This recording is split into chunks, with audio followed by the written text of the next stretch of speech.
got to test the system. You've got to test everything, including what people tell you, including what leaders tell you, including what the media tells you.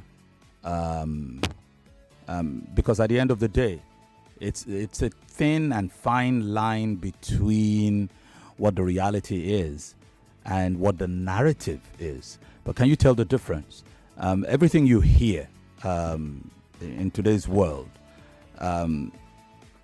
has a narrative behind it. The question is, who's behind the narrative, and what is the narrative intent to elicit?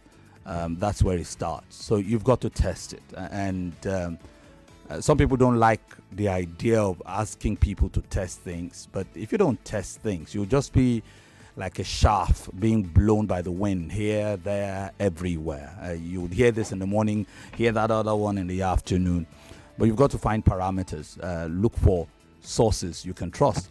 It starts with, if it's government related, for instance, you don't have much in terms of a choice, because the authorities, they can be compromised sometimes, but on the whole, they have both control and authority over what goes on. More importantly, they have power. They can, at least relatively, they have power. So they could, even if their pronouncements are not quite accurate, they have enough power and authority to change course and change things in a way as to try and reach the outcomes that they had hoped for. So you may not have much in terms of choice. The problem is, even with leadership, you have conflicting stories coming, and it can be confusing. The question then becomes, who do you trust? Who do you trust? I know who I trust. I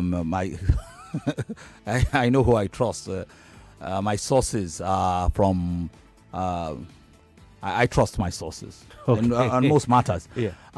So I don't, and I'm not taken in by everything that you hear. And because also I'm privileged to be in media, I can smell agenda from afar. Because you always have the a bird's eye view. A bird's eye view. I can smell agenda from afar. So if it's going to agenda, well, so be it. But so I have been to some some forums. For instance, National Assembly. Yes. Where I've seen these guys working. I have seen them working for Nigerians. Yeah. But the average person out there believes that the politicians, everything about them is bad. The system, everything about them is bad. The judiciary, everything about them is bad. I have 5 million naira sitting somewhere in a police bank account, waiting for me to take because I went to court that matter and we won. Oh yeah, we beat the federal government, and it was a judge, Nigerian judge, who sat on the case and gave justice. Yeah. And most people would think you would never get justice, right? Yeah. Yeah, and some would say, well, it's easy for you to get justice. You're Kofi Bartels now. You're a media because it's the personality. media. Yeah, it's the media. That's why. People will say that. I've seen ordinary people. Yeah, I agree. Yeah, I agree with you. All I want to say is this: my principles are shaped by an authority higher than regional and local authorities. At the core of the things I believe, the things I trust. I don't trust fallible humans. Heck, I don't even trust myself. I don't trust that I would make the best decision in every matter, and that I would do the right thing at every time. But I trust a source, and that source is higher than me. So I'm a Christian, and I trust God, and I believe the Bible to be God's words. And when it comes to my feeling about governmental authorities, this is my principle. It's Romans 13 verse 1. Let every person be in subjection to the superior authorities, for there is no authority except by God. The existing authorities stand placed in their relative positions by God. That's verse 1. And verse 2 says, therefore, whoever opposes the authority has taken a stand against the arrangement of God. Those who have taken a stand against it will bring judgment against themselves. Now, you can listen to this and say, what is the Bible trying to tell us, that we should let politicians rip us off? No, that's not what it's saying. Is it saying that it is God that appoints each individual politician to his post? No, that is not what it is saying. It is talking about the arrangement.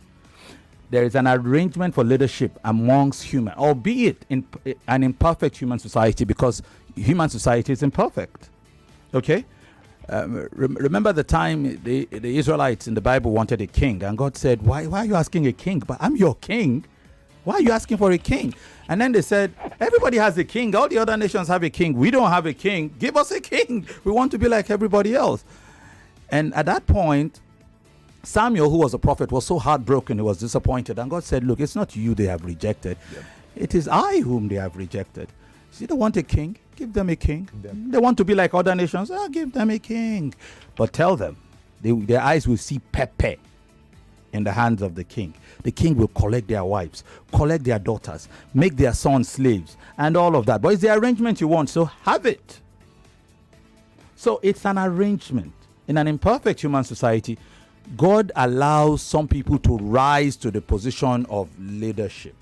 And we are told to, what is the word again? Let me quote it verbatim. Let every person be in subjection to the superior authority.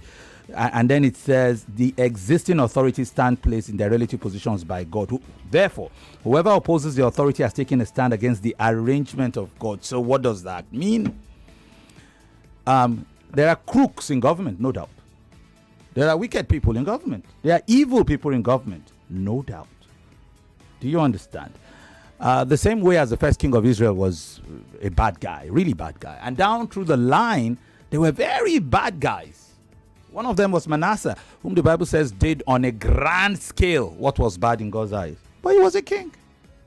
Do you understand? And some of them were so bad that their rulership was cut short quickly. At the end of the day, what the Bible tells me, and this is me, I'm not saying you should follow it, so this is what I follow. Yeah. If you go against it, you are going against God's arrangement. And if you do, you bring judgment upon yourself. It doesn't mean that God is going to smite you, but there will be repercussions. If they bring out their goons and they shoot you in the stomach, don't say, God, where were you when I was? God said, you know what? So the only difference is that God says, look, if the authorities come against you and your relationship with your God, then you must obey God as ruler rather than men. But every other thing, when they asked Jesus about taxes, what did he tell his disciples to do? He paid. He didn't say, don't pay. He said, pay back God's things to God and Caesar's things to Caesar. And he told them, go catch a fish. You will see 2 small coins. Go and pay for my tax and yours. Even Jesus paid tax. What business did he do? He didn't do anything. But when they asked for tax, he paid tax.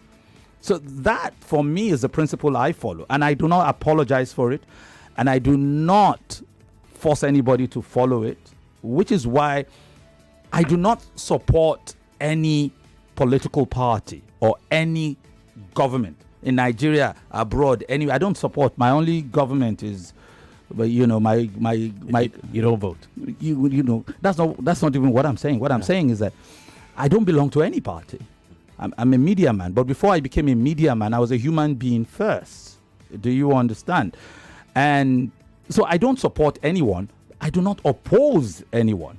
So which is why I will personally not join an uprising. That is personal to me. I won't join an uprising because when a government is in place, whether it is good or bad, that is the government. And don't forget, however bad the government is, the government still does certain things. If the government does not exist, imagine what the society would be like. So that's me. I don't really share my personal opinions. No. But when it comes to it, my opinion unapologetically is one of neutrality. It doesn't mean I don't care about humans. I do. Doesn't mean I don't care about who is leading me. I care. I just hope that at the end of the day, the person who put them in who made that arrangement knows how to take care of those things himself. I don't want to even begin to comment because it will take us another 2, 3, 4 hours. So or days. Days actually, days. Because or me, see, I told you I don't like to talk about politics.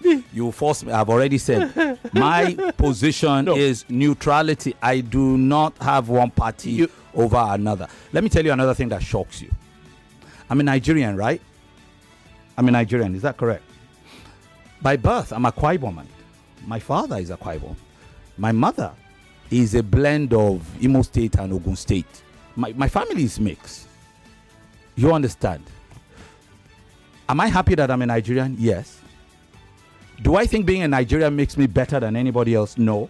So I don't really care that I'm a Nigerian or a Togolese or a Beninois or, I'm just here because this is the location I was born in. This is, I was born here to Nigerian parents, but I don't go into tribalistic rubbish or nationalistic nonsense. I'm a human being first, and I'm happy to be a human being. And so I would treat anybody, whether you are American, whether you are Nigerian, whether you are Togolese, or whether you are Chinese, based on who you are. Do you understand? I don't do all this divisions. My brother, Igbo guy, Yoruba guy, I am where I am. I speak the languages I have been privileged to speak. I wish I spoke more, but that is just it for me. Azakola, how are you, my brother? Don't mind Kofi. Better than good. we have to revisit. We have to revisit this. We will. I'm writing it down. It's close. Don't bring me back. I'm not revisiting anything. You and Razak can revisit. I'm done. I've said my own. You said your piece. All right. Interesting stuff. We are totally out of time. Kofi Batel. Kofi, Razak, are you sure we should do this or should we push this to next week? Let's push it to next week so that Kofi Batel did not get the conversation that Kofi has been having has not had opportunity to take calls. Maybe there's an opportunity. Huh? We have 10 minutes. Yeah. But gentlemen, I was going to ask you: are you aware of the constitution review process, Razak? You've talked about it, but Razak, are you aware? I'm not. You're not aware. I think that is an issue that the authorities need to look into. Yeah, because a lot of people seem not to be following or not even well informed about the fact that the constitution review is going on and they can be a part of it. Yeah, well, I mean, so people, I don't know how to say this, but again, the ordinary man on the street would say, what do you concern me with constitution? Who will even listen to me? But then I guess that's what the whole process, political process is, representative governance. So if nobody's listening to you, it starts with your, what is it? Is it ward? What do they call them? Councillors? Yes. Councillor. The councillor. Are they not the smallest unit? They are. Yeah. It starts by your ward. Maybe your ward is probably your street and the other street down there. It may be a couple of streets put together. And then you guys can call meeting and say, this constitutional thing, say blah, blah, but if it's voting, there'll be too much noise. Yeah. Well. You see, so I was asking them, for instance, we are in Etiosa, I believe. So a rep. Etiosa? Yeah. Who's Etiosa now? Rep it used to be Rashi for a long time, eh? It's no longer Rashi. Was it not this foreign minister's son? Okay. Don't worry, the name will come. Let's go on. Okay. Obanikoro, I think, was Obanikoro? Yeah, Obanikoro was a rep for Etiosa. Ben Banki was trying to get that. Banki W tried. Yeah, I remember. Yeah, I remember Banki's posters here and there. Yes. But Thaddeus Atta of Labour Party won. From nowhere. Yeah. That wave of, So I've been asking if maybe he's called a town hall meeting, since he won to sit, because these guys, if they do this town hall, will give the constituents an opportunity to actually, have a bit of a participation in this process. Town hall. Yes. They don't. I'm asking. Are you? No. I don't know. No. You're asking the wrong guy, man. I just told you. So, you're not Nigerian. I don't perceive. No, it's not about big. I'm a human being. Yeah, you are. I'm a human being, and those who have political bones in their body can chase politics. I don't. I'm not going to run for office. I'm not interested in running for office. I'm never going to even accept a political appointment. Can you imagine that? I'm not running for office. I don't do political. Do you know how many of my friends have gone into high stakes politics. And guys, man, I've lived 5 decades, man. You're interested. I've seen people. I always I laugh about this. Who was I talking to? I was talking to in my new podcast, which will come out. I don't know, maybe by the end of the week. I was having a conversation with Seyi Awolowo, who's the grandson of Baba Awolowo, and I just told him, when my friends go into politics, I just pick my notes. I said, I just mark, that's one friend lost. I don't. They know me. You know, Razak, we won't. They have this habit of saying, Femi, this is our time, and they don't know that I've just cancelled them. Bye-bye. Go and do your thing. You won't even see me. You won't see my call. The likelihood that I would even, my phone habits are already even horrible. So I'm not going to take a political appointment. And if any of my friends manage to catch this and they say, this guy is an idiot, no wonder he's acting like this. If you really want, the only thing that I can do, and again, I would not want to be, I hate nepotism. So I would not want to be a part of, the only thing I could do with somebody in politics that I know is a contract. And that is, well, again, I don't have control over what the contract process is. However, I know that I have some control about how I deliver on the contract. So if the contract is 10 naira and you give me 10 naira, you understand, and I've adjusted that of this 10 naira, I need 8 naira or 8.50 or 9 naira to do the contract, while I will have a 1 naira profit or a 50 kobo profit or 1 naira 50 kobo profit. I know that is that. I take that and I do that contract. I will do that contract to the best of my knowledge. Letter, yeah. I have control over that. Do you understand? Other than that, nah. You're not interested. No. All right. Well, I will have to, Razak. So that's your plan. You have to look for a way to shelve it. I am not in politics. I am not. Once he gets into it, shelve it. That's just no, it. No, I'm not. Razak, my friend knows me. What a precious gem to lose. No, I'm not in politics. Spam. My friends knows me. I'm not. Spam is contact. One of my partner is the FA chairman, Osun State. I'm not there. We've not spoken in the last 3 months. So you spammed his contact. No, I've not said so. I've not said so. I always believe Yoruba say. I've not said so. Any Yoruba jegbi. Kole Kugbi. Yeah. So I do not join anybody to jegbi. So I mind my business. I'm not afraid. I sleep. I don't think any assassin is after me, or people are cursing me because I made their lives miserable. I may make mistakes. It is okay. I'm human. I may offend somebody or a few people. Yeah, it's okay. But I beg. Like, I have 4 children, and I just want them to grow up in the best way possible. You know, Femi, I was in my quiet time. Yeah. I was thinking, you have 5 boys. I have 6 boys. I have 4 actually. I beg, don't add to it. I'm retired. No, wait. Then I did my research. There is nothing for the boys anywhere. Nothing. No guide. Can we start something on that? For boys, huh? For guys. Because I look at boys lately, the way they grow, the way they behave. I say, why? Who is guiding these people? Yeah, nobody. My very good friend and brother, Jonathan Hansen, who is like a friend. We actually spent parts of the weekend together.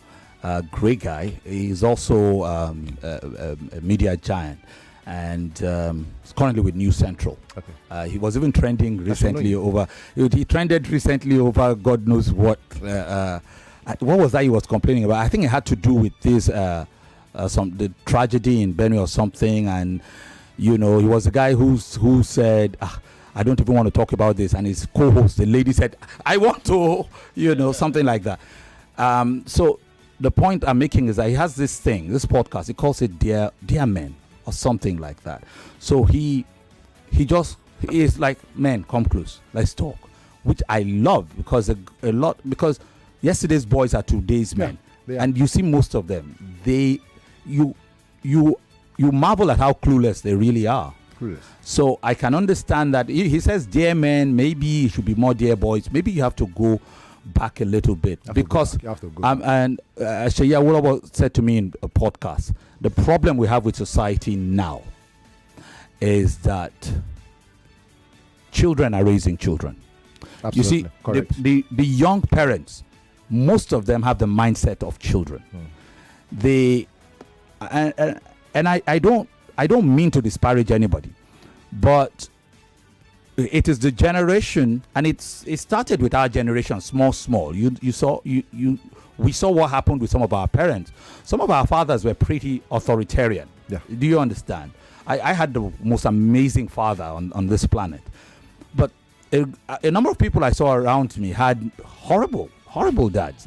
In Ibadan, we used to say the fathers of those years, we would say they enjoyed life, that they would abandon their wife, sometimes their wives and their children, and they will be on the streets.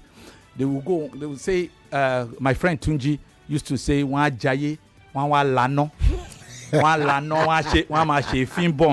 is, they will go out, they will mess up, their engines will knock, and then they will come back home smoking. Like I say, you know. So, and then those children, those of us who were the children who were raised in that era, were constantly like, hey, I don't want to be like my dad, though. Yeah. So, but you see, you go from one extreme of badness to another extreme of badness. It's from one extreme of parental guidance and authority to another extreme of zero parenting. Yeah. Zero parenting. Protection. Where you it's not even protectionism. Zero. It is, you are raising children who are going to be human beings with so strong a sense of what's the word again? Yeah, we're looking at the time where this sense of you are just raising. You say you are raising kings. You want to raise a king. Okay, good. So bow down to the king. Bow down to the king. Tomorrow, when that your little king is not well adjusted, does not know how to deal with loss, disappointment, or does not know how to accept no for an answer, good luck to you. And when he begins to misbehave, may you live long enough to share in the pain. If you do not train your children. Yes, if you don't. Yeah. If you don't. So I agree. I mean, if there is anything that could help young boys there growing, because a lot of these boys, they've either become girls or they become monsters. And they are not the same thing. A boy, there's a balance to life. Let's leave it at that. We got to go. Gentlemen, thank you very much for your time. It's quite interesting, moving all the way from constitution to parenting. And this is very important, we get outside right. Femi Obong-Daniels, Razak Lagbe, thank you very much. Thank you. Enjoy your week. Have a good week. Bye-bye.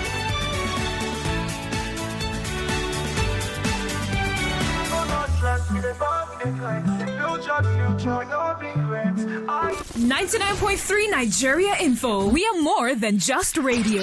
Subscribe to our YouTube channel at Nigeria Info FM. Check us out on Facebook at Nigeria Info 99.3. Follow us on Twitter at Nigeria Info FM and on Instagram at Nigeria Info FM Lagos for live updates as it happens. 99.